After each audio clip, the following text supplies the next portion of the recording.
welcome to Feminist Futures with Janessa Eddy. Today is Friday, February 27th, 2026. We're finally at the end of the week, thank goodness. And we have a few things to talk about today. So first off, I have two or three quick little bullet points to hit you with, kind of updates from other stuff I've talked about. And then we will get into this Warner Brother deal that happened and kind of how fucked up and uncontrolled our capitalist system is in the US, and not just in the US, but a lot of the stories that I'll be hitting on are. But the other thing we're going to dig into, we really haven't dug into transgender and queer rights and the status of them in this country. It probably shouldn't be any surprise to you that it's pretty terrible right now.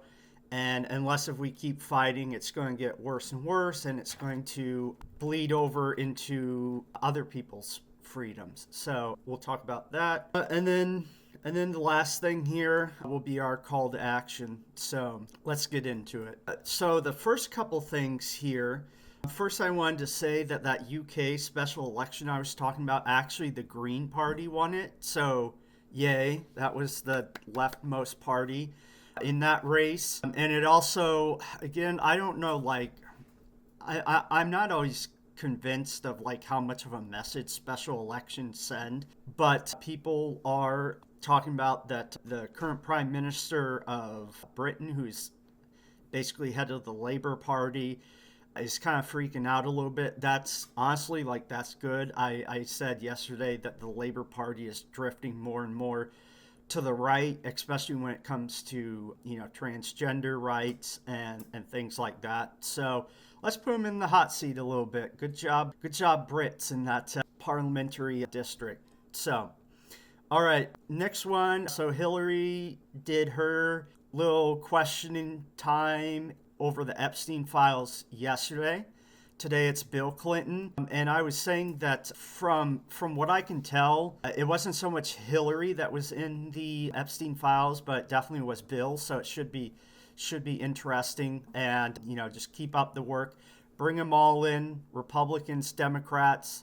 Like I said, the Epstein class covers all different types of professions, of political ideologies. Like, for instance, Noam Chomsky, who's kind of hailed as a leftist, one of the biggest leftist intellectuals of the past decade, not necessarily decade, but the past 50 years or so. He's all over it. He was best buds with Epstein. So, anybody in positions of power, I don't care what your ideology is, even if we agree, on ideology. If they're associated with Epstein, we got to get them out in the public. We got to get them in the courtroom, keep this fight going. Anyway, so Bill Clinton is doing it today, so we'll see what comes out of that. Let's see. What else did I have here? Speaking of elections, Nepal is going to have a national election coming up. They've been having a lot of political unrest because, young people in Nepal are fed up with their government, their authoritarian government and stuff. So they finally pressured the national government to have elections. Hopefully we'll get something. Hopefully the people in Nepal will get more rights and a better outcome. So we'll see. That will be later down the line, I believe. So that's just another election that I'll keep you guys up to date on. What else? I think that's basically it. So we will move on. So the two big bits of news that I want to talk about today. One is the Warner Brother hostile takeover, basically. So Warner Brother, one of the largest studios, movie producing studios in Hollywood, was up for sale. It's been up for sale for at least a year now. Originally, Netflix had bought them for several $billions. As far as I can tell, the idea was Netflix is always trying to basically eliminate movie theaters and try to get, everything on streaming so they have control of it. They can make more money on it. So in that effort, they were the first ones to put in a bid with Warner Bros. Trying to buy it so they could just make literally all our movies just direct to streaming and totally destroy, movie theaters. And it looked like for a long time Netflix was going to buy it. But news just came out today that Paramount owns CBS. So that's the best thing to think about. Like when you hear Paramount, just think CBS. They own other like media businesses and stuff.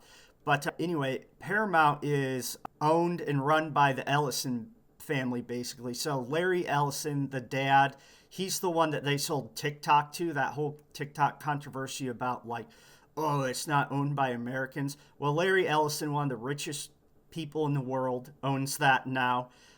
Ellisons are so in bed with Trump. It's ridiculous. But anyway, his son, Larry's son, David, owns Paramount. And Paramount just basically did a hostile takeover, which basically just means they offered Warner Brothers more money, and Warner Brothers decided to ditch the Netflix deal, and join Paramount. And Paramount, the issue is, so with the Netflix one, it was trying to eliminate all movie theaters and just go Netflix controls all shows and movies and do it straight to streaming. So that wasn't, either option wasn't great. So the Netflix one wasn't great in that respect. And then the Paramount one is not great because, like I said, the Ellison family is like so far in bed with Trump and fascists. It's like, it's insane. So the fear is with Paramount that we will keep seeing more and more right-wing fascist propaganda essentially pushed out, because now that they own Warner Brothers and they control more of the market of films and movies and Hollywood, they will have more influence to, directly push out fascist shit, which, obviously we need less of. So, we'll see. Like I said, neither deal was great. But on top of that, this goes to a larger issue that we have in America over, I would say, the past 50, 60 years of the growth of monopolies in our country. So not just in film and TV shows and stuff, but in every industry. Like, for instance, grocery prices. A lot of the reasons why we keep seeing inflated grocery prices is that the companies that are in the grocery industry, there's only about like 4 of them now. You've probably heard things about how Kroger's a big Midwest, originally at least, a big Midwest grocery store chain. Anyway, they've gone and bought up a bunch of stuff. I believe down here in North Carolina, for instance, like Kroger bought out Harris Teeter, so now Harris Teeter is technically like under Kroger now.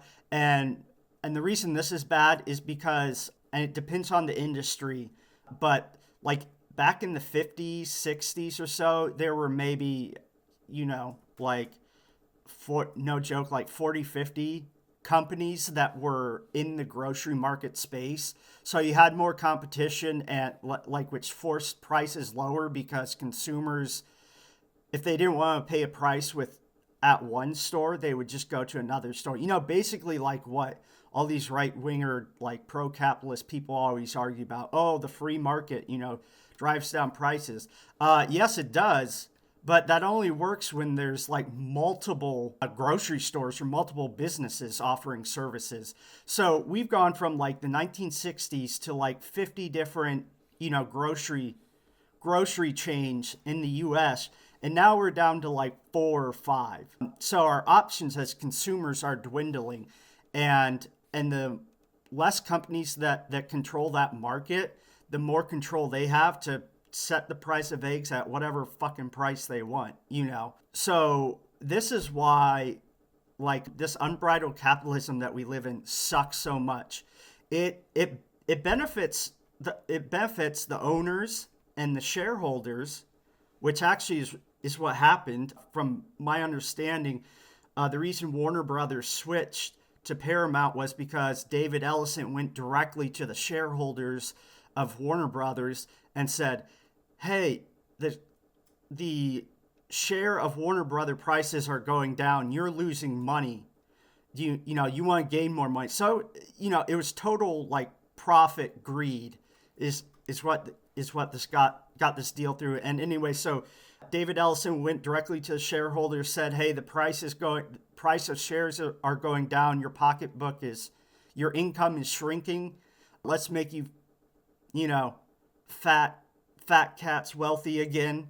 I will raise your prices. And sure enough, today that was announced, the prices of Warner Brothers stock are going back up. So it's all just a game amongst the wealthy and the elite for the most part. Yes, I always gotta say, like, retirement accounts, 401ks, pensions are in the stock market, but like the amount that you're getting individually is like through those things is nothing compared to like what Musk or Ellison or anyone is getting. So yeah, anyway, the wealth has been dispersed more in the stock market, but still there's huge inequities, and I think a lot of people miss that.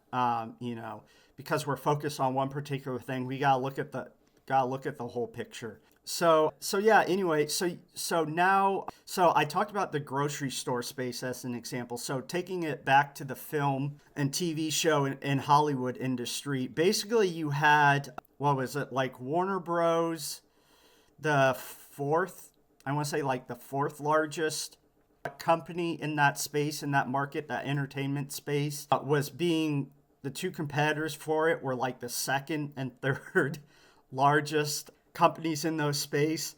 So now we went from like 4 or 5, major companies. Now we're down to like 3, essentially, like, depending how you do the math and stuff like that. But it's just further consolidation. It's just further, you're going to see streaming prices and paywalls and things go up even more because they can now, because there's less competition. So us as consumers have less places to go, right? Obviously, there's still always going to be places, for instance, in the entertainment space, like a Philo or Tubi or whatever, or, some stuff that offers more free things.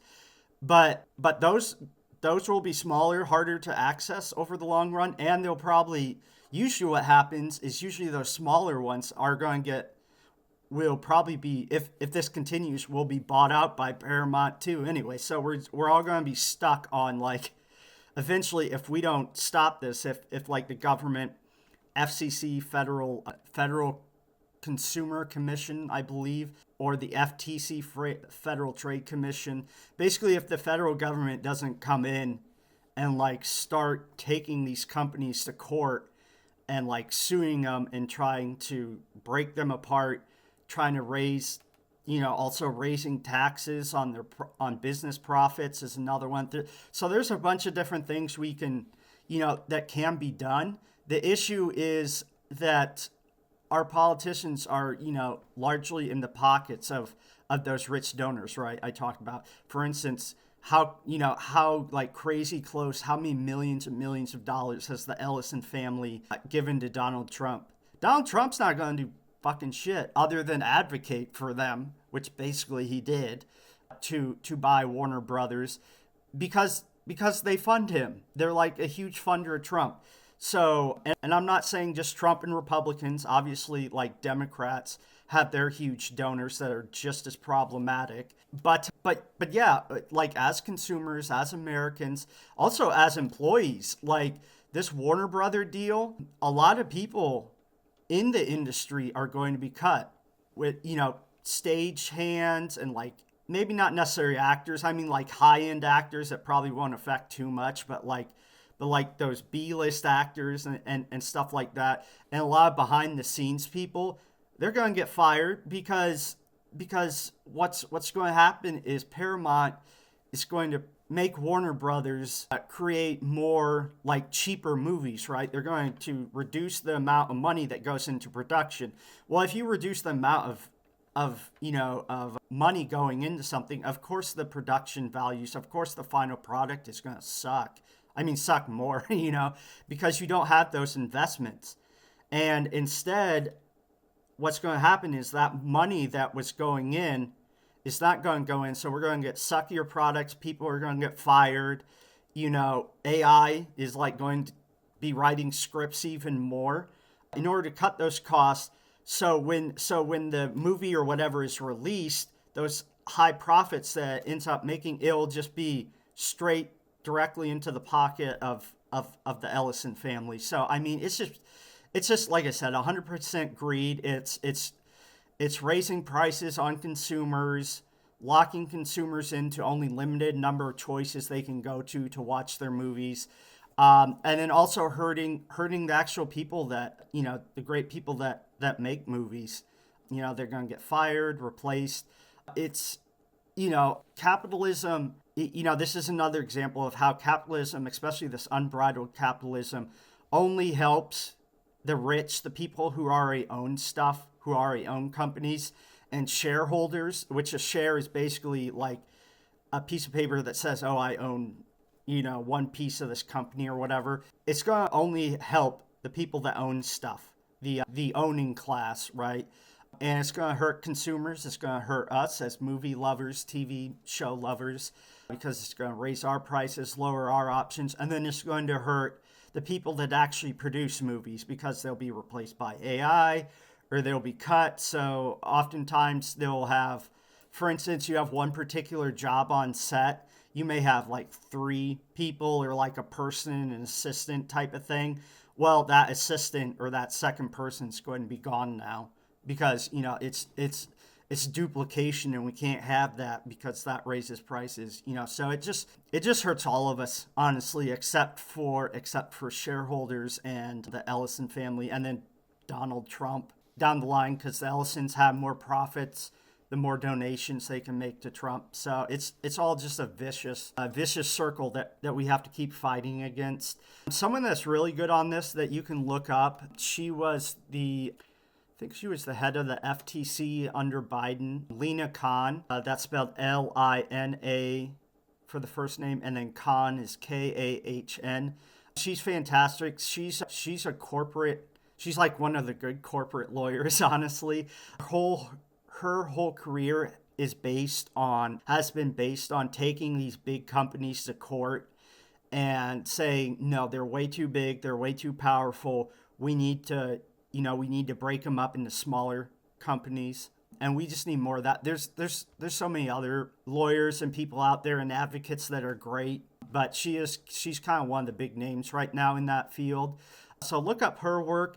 She was on Donnie's transition team. So basically the team that helped in transition from candidate Mamdani to Mayor Mamdani. She has said several times that she doesn't want to seek public office or anything, but she's still behind the scenes, like working.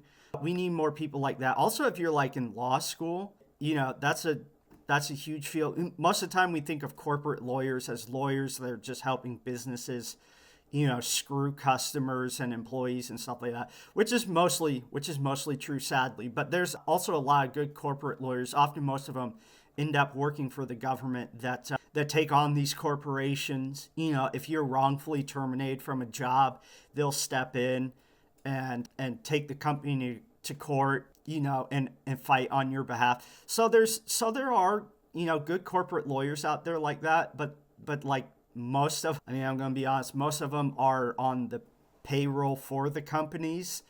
And this is why it's so hard to legally affect change, through the court system, because most of the lawyers work for the companies. So yeah, it's just ridiculous. This particular area of law is called, that Lina Khan is in, is called antitrust law. So it's kind of an old-timey term. Like a trust long time ago was like the original legal term for people coming together to start a business, basically. Nowadays we would call it a corporation or a limited partnership or something like that. Those are all different types of trusts. So antitrust laws are cases where often the government is arguing in front of a judge to break up a company into multiple pieces, and we haven't seen that for decades. Last time, like it's still happening, but like we need it on a much larger scale, right? The rich and corporations have, I know I'm being a dead horse here. We'll always try to consolidate power. We'll always try to raise profits for themselves. And we need to continue as Americans, as consumers, as workers, we need to continue to be vigilant and say, no, this isn't acceptable. Hold our politicians' feet to the fire. Say, this is ridiculous. Stop helping corporations. Stop helping the lobbyists who are often actually, most lobbyists are on the payroll for, whether directly or indirectly, are on the payroll for corporations anyway. So it's just ridiculous. We need to keep fighting against it. Get into antitrust law. Look it up. Antitrust law. Another thing is called the Specific Act of Breaking Up Businesses, Trust Busting. It's all the same thing. Look up Lina Khan. Obviously, Mandani is another good one to look at. Anyway, we need to get more in that space. We need to educate ourselves and understand what the mechanisms behind, like, why life is becoming less and less affordable for more and more people. And one of the big causes is because we have this unbridled, unchecked, corrupt, capitalism that needs to be reined in. And like, this is honestly, personally, why I identify with leftist politics, with socialism and Democratic Socialists of America. Also that's another thing, like go to dsa.org, find your local chapter. They are great about anybody in those chapters. They're great. They're organizing on that stuff. They're organizing to help workers, and consumers against these big companies. So, look into it. Like I said, Lina Khan is great. Look at her stuff. Mandani's stuff is great. Bernie Sanders, Elizabeth Warren, like freaking the economic whiz in the Senate right now. She's brilliant. Yeah, look at all that stuff. Get involved. Advocate. There are things we can do, as consumers, as workers, let's go back to the 1930s, whatever, boycotts, walkouts, all that type of thing. That's the shit that scares them the most, honestly. And it's funny when you look at the Epstein files, some of these emails, a lot of what they're talking about is how, like, Epstein and all his friends were scared shitless of Bernie supporters, Mandani supporters of Democratic Socialists. That's who they fear the most, because they know, like these are people pushing back against them who are saying, no, we're not putting up with this shit anymore. We're not putting up with this. These people have so much money that they think they can do whatever the fuck they want to anyone at any time, and no one else has rights. And it's just sick. And we got, America. More and more Americans are becoming aware of this and getting on board. Just keep it up. So. Okay, next thing we're going to talk about is trans rights here. So, we all know trans and queer rights are under attack, or honestly always are in this country. Yeah, we have, like, gay marriage, like, that's great, but that was just like a first step, right? So now that conservatives realized in 2014 maybe, whenever the Obergefell decision came out that allowed basically gay marriage, the conservatives have realized that they lost on that issue, although that doesn't stop them from, like, trying to stop gay marriage. I mean, in some states there's actually still laws being proposed to make gay marriage illegal again. So, and with this Supreme Court, we never know. I mean, they're the most, like, right-wing court we've had in a long time. So they're perfectly fine with stripping healthcare rights away from women and people who can get pregnant. So, just more and more, it's just like they don't care about individual rights, especially if you're queer, if you're a woman, if you're, marginalized or whatever. And it's just, just like Trump, it's so much more obvious and in your face. It's always been there, but, like, it's so much more obvious and in your face. Like, we can't trust them. The only thing we can trust is ourselves, our neighbors, American citizens, other American citizens. We need to, link arms together again, just like with the corporate stuff. Say, no, this is unacceptable. This is fucking America. We value our rights. We value our freedoms. Who the hell are you to tell me, what I can and can't do with my body? That type of thing. So anyway, I talked about the other day, State of the Union. Trump had this man, again, like my heart goes out to this kid that he mentioned in the State of the Union. He had invited to basically use them as literally a poster child to keep propagating trans and queer phobia, pushing for laws such as some of the ones we'll talk about here that ultimately hurt trans people and queer people, and honestly other people as well. Like I said, this isn't just about queer people. This is about the rights of all Americans. Because if we're fine with taking away rights of kids that are struggling with their gender, like what's going to be the next one? They've already tried to subjugate women again by taking away our health care, right? Certain healthcare choices we have. Now they're going after the trans kids. It's just more of the same. The most vulnerable in our society, the ones that we should be looking after and really taking care of, are the ones that get attacked. Undocumented immigrants, trans kids, queer kids. It's just all, it's fucked up. It's a total obvious power play. It's all about law of the jungle for them, and the weak naturally should die because they're weak and can't defend themselves. That type of extreme patriarchal nonsense. We need to keep fighting against that. And like I said, you may not be a queer person or you may not be a trans person, but they go for the easiest targets first, right? Which are trans kids, things like that, which are undocumented immigrants.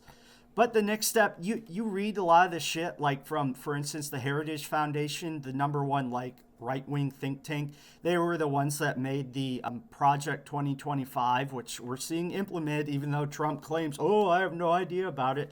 Bullshit. Voight, the head of the Office of Management and Budget, which is basically the head HR person of the executive branch. I mean, obviously besides the president, but the person behind the scenes, straight from Heritage. He was the main author of Project 2025. So, it's very obvious. Trump just lies to try to make himself better. But Americans know this already. They see through his bullshit so easily. But anyway, so these people have been, if you go in and look at Project 2025, one of their first bullet points is to put in jail and prison every transgender person. And obviously, thank God that hasn't happened yet. Well, in a way it has. I mean, the amount, if you look at incarceration rates of queer people versus non-queer people, especially when you look at black queer people, Latino queer people, there's almost more of them in prison right now than there are out on the streets, and it's just terrible, and it's just if you don't think you're going to be the target, you're sadly either very misinformed or just ignorant to the facts. I don't know. Everybody's case is a little bit different, but I think the good news is more and more Americans are realizing this, especially women in this country, white women especially, and other marginalized groups, and we're not going to put up with this shit anymore.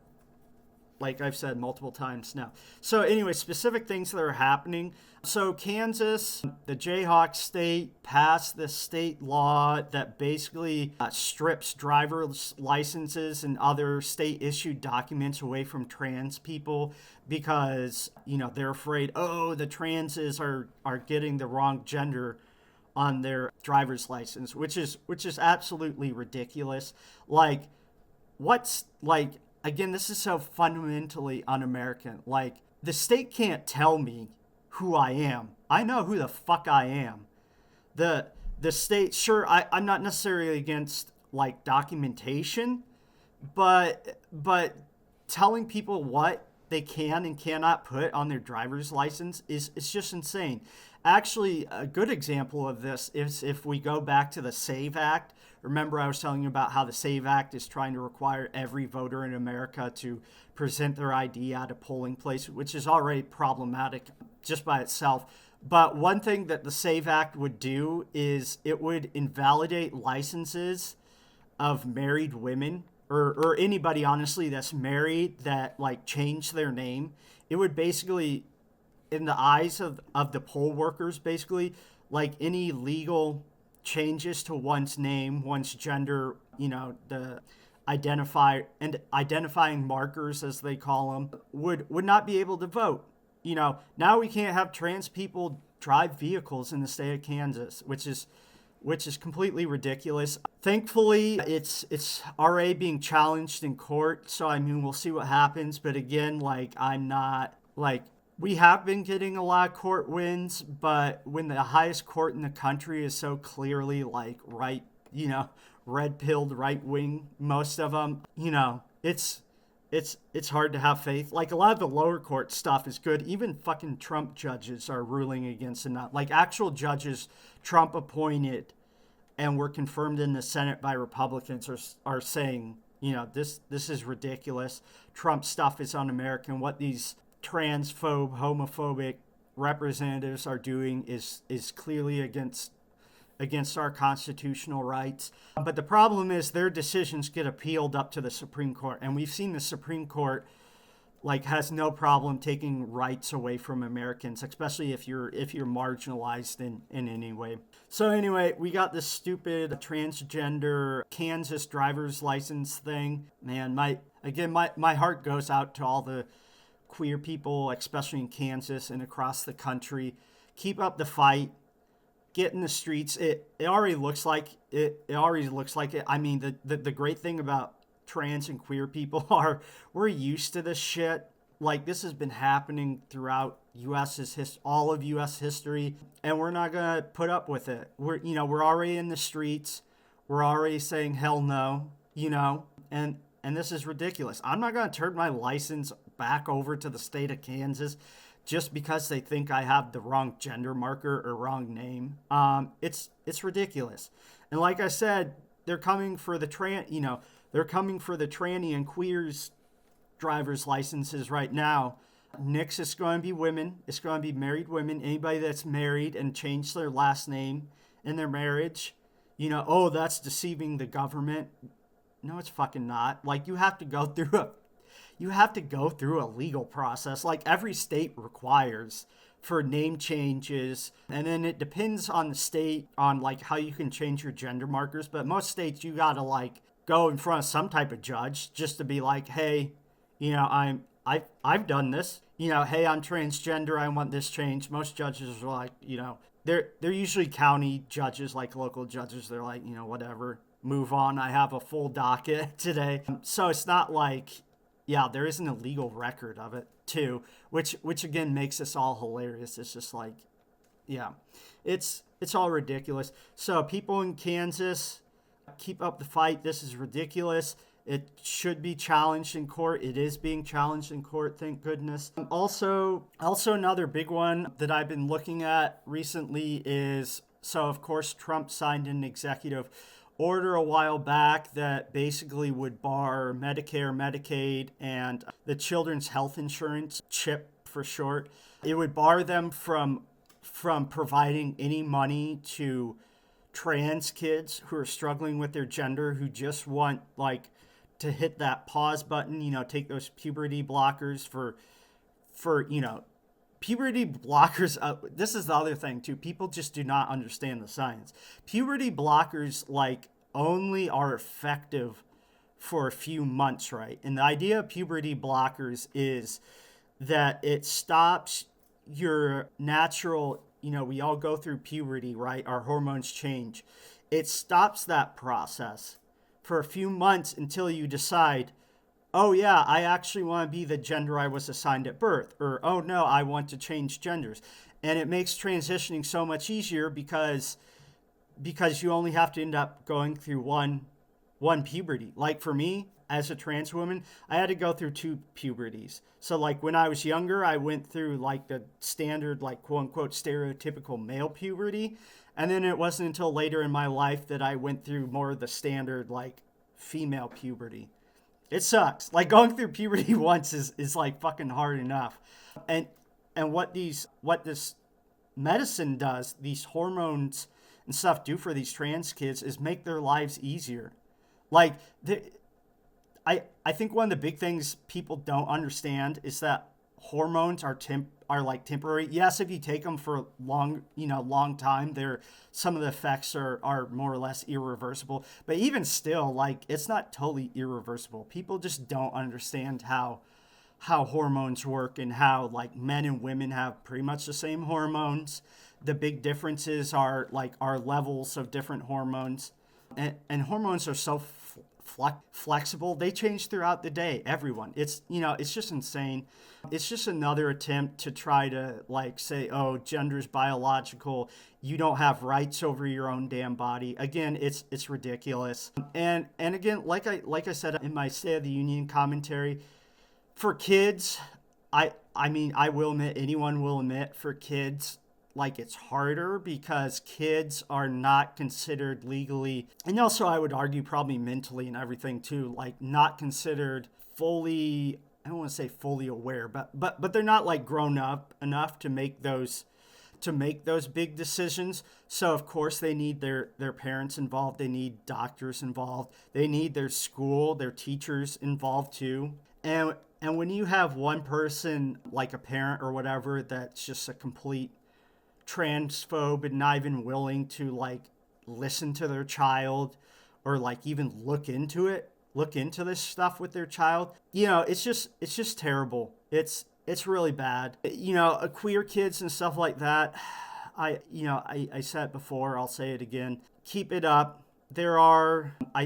I always hate saying like life will get better, because then that's basically us accepting like, oh, we can treat our kids like shit if they're queer or whatever. No, obviously that's unacceptable. But just know, queer kids, trans kids, just know there are more of you, and just know that, find those people that support you. That's what I'll say. Even in adulthood, find your community, find those people that support you. And in childhood, even though, we always talk about, oh, high school, as a kid, we're like, oh, high school is forever. It's the rest of our lives.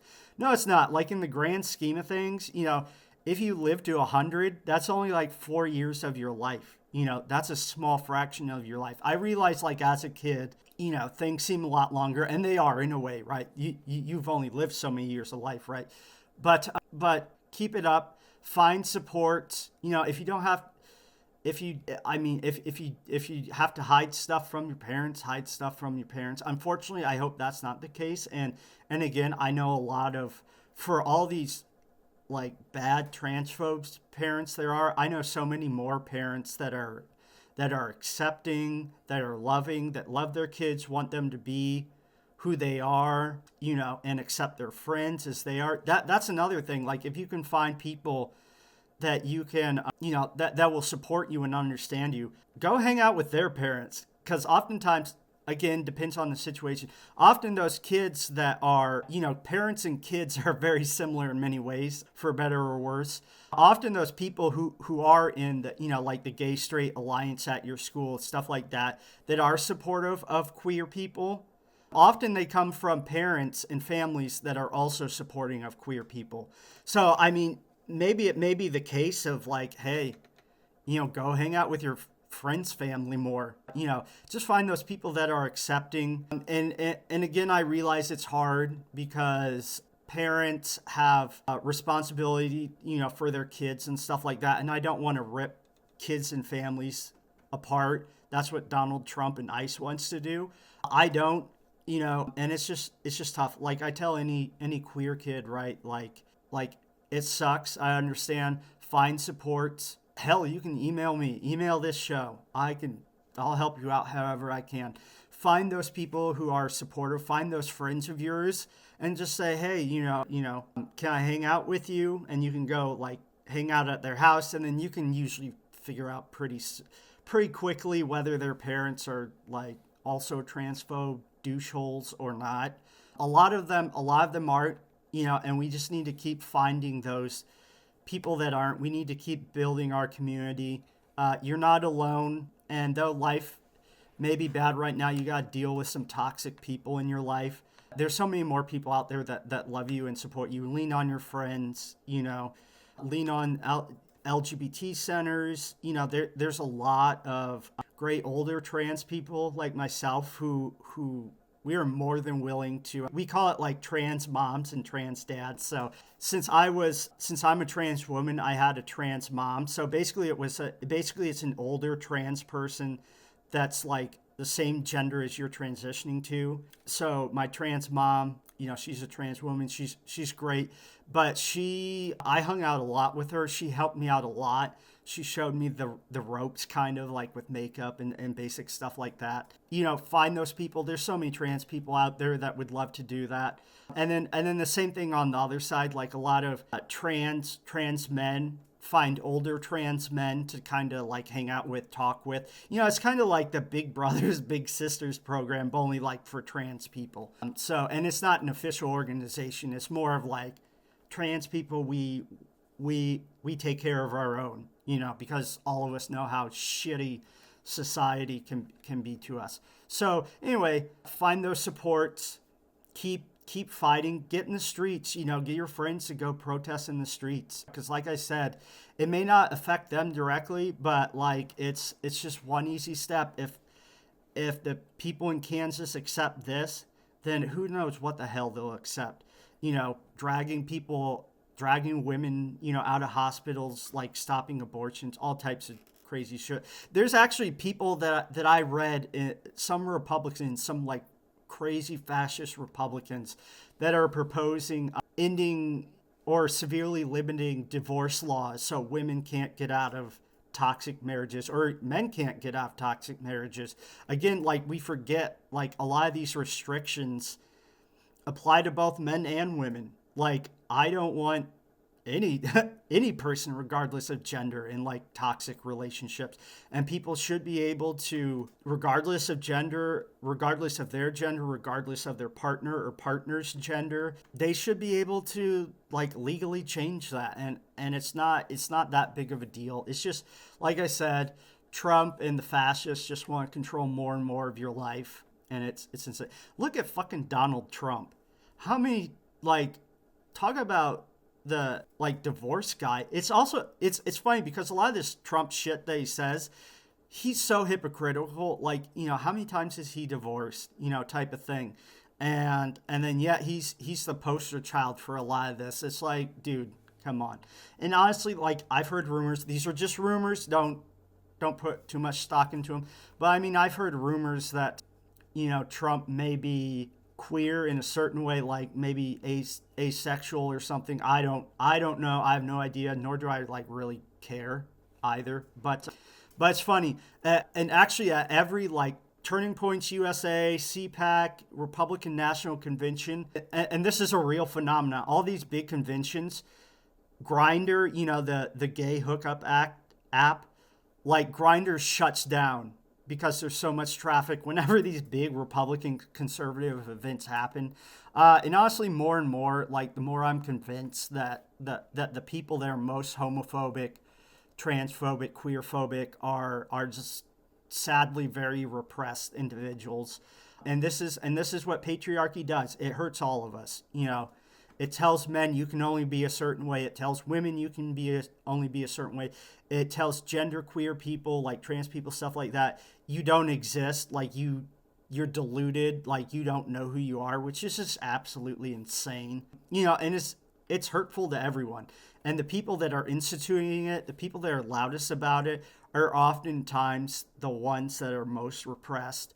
They're struggling with it the most. I mean, just look at like Mike Johnson and JD Vance. Like if JD Vance isn't doing drag like during the night when he's out of the White House, like I would be a little surprised, honestly. Mike Johnson, I mean, that guy has gay sex. I mean, I'm just saying, like, there's, especially as a queer person, it's just like, right. We understand how open and close, out of the closet and in the closet, queer people work the most. And it's just like, dude, deal with the own repression in your own life.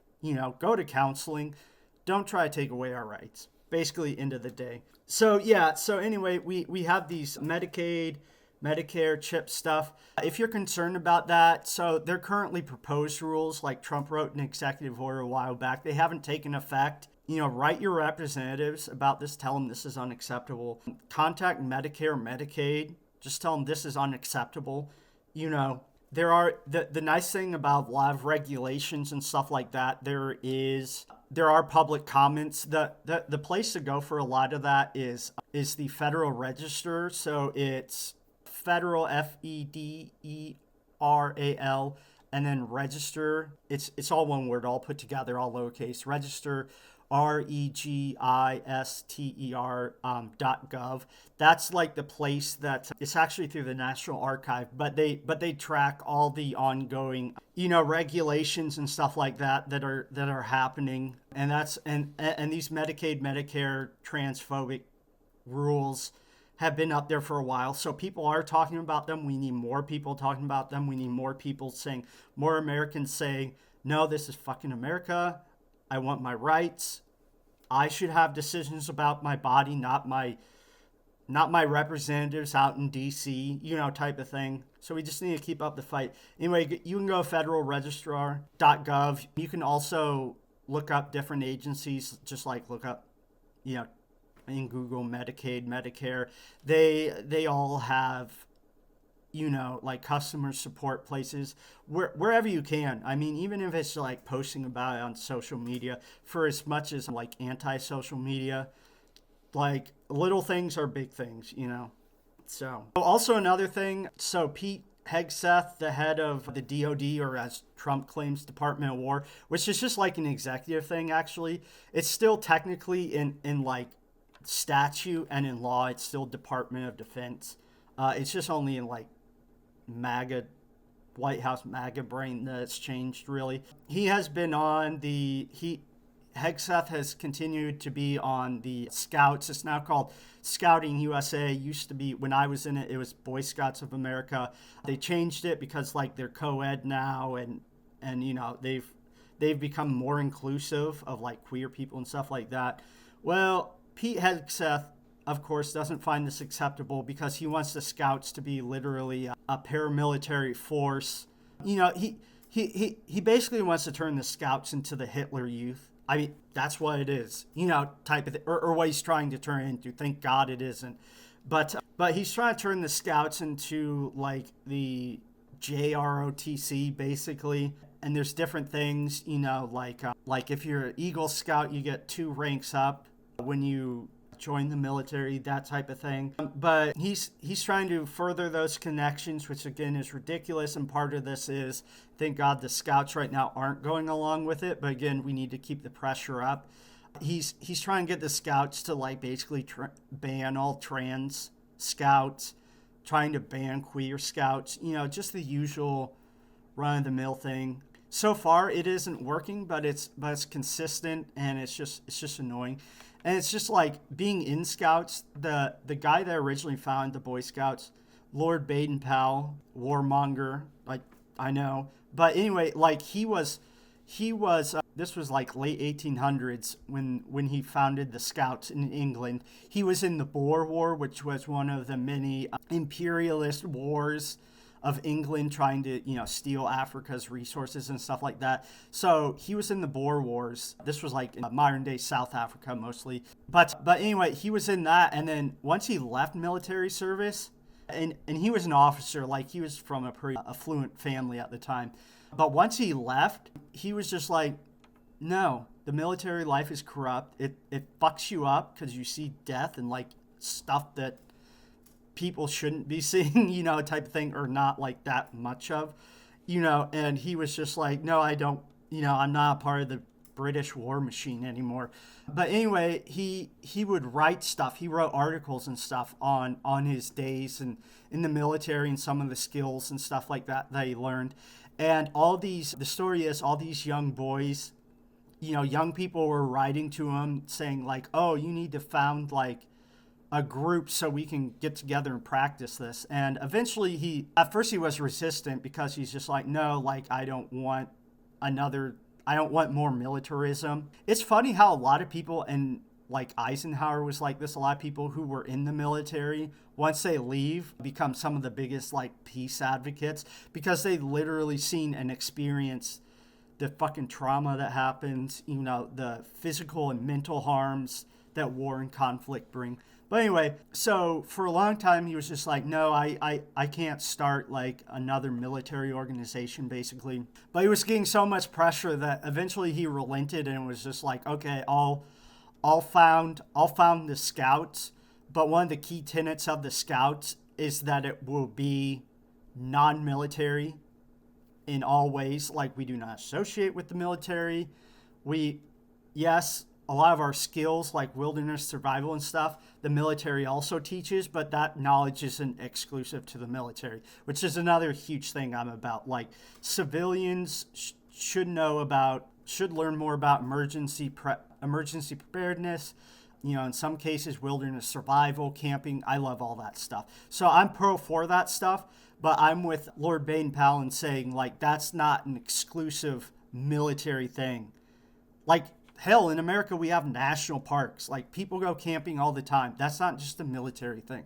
So anyway, by creating the Scouts, he basically was just like, no, I'm separating these skills and this type of knowledge away from military, away from killing people, and actually promoting peace and civility and citizenship in a country. Well, of course, for fascists like Hegseth, that's not acceptable, because if it's not benefiting the military or benefiting Trump, then it shouldn't exist and it should be destroyed.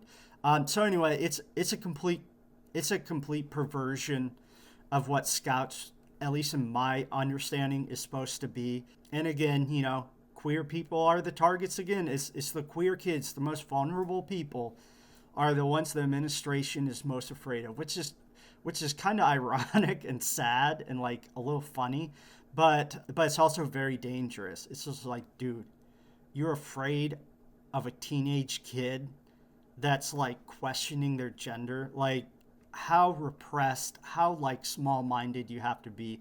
If it wasn't so detrimental and hurtful to so many people, it's just like a fucking joke.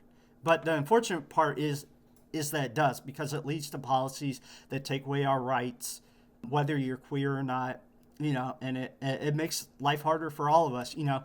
Like I've said several times, and I'll say it again, end it with this, like, it may be queer people, you may not be queer, you may not be trans, but if you don't support those people, if you don't support other people's rights, whatever that is, like freedom, autonomy of the body, freedom of speech, stuff like that, like, if you're not going to stand up for a fellow citizen's rights, then like that just signals to Trump and the fascists that you don't really care about your rights at the end of the day.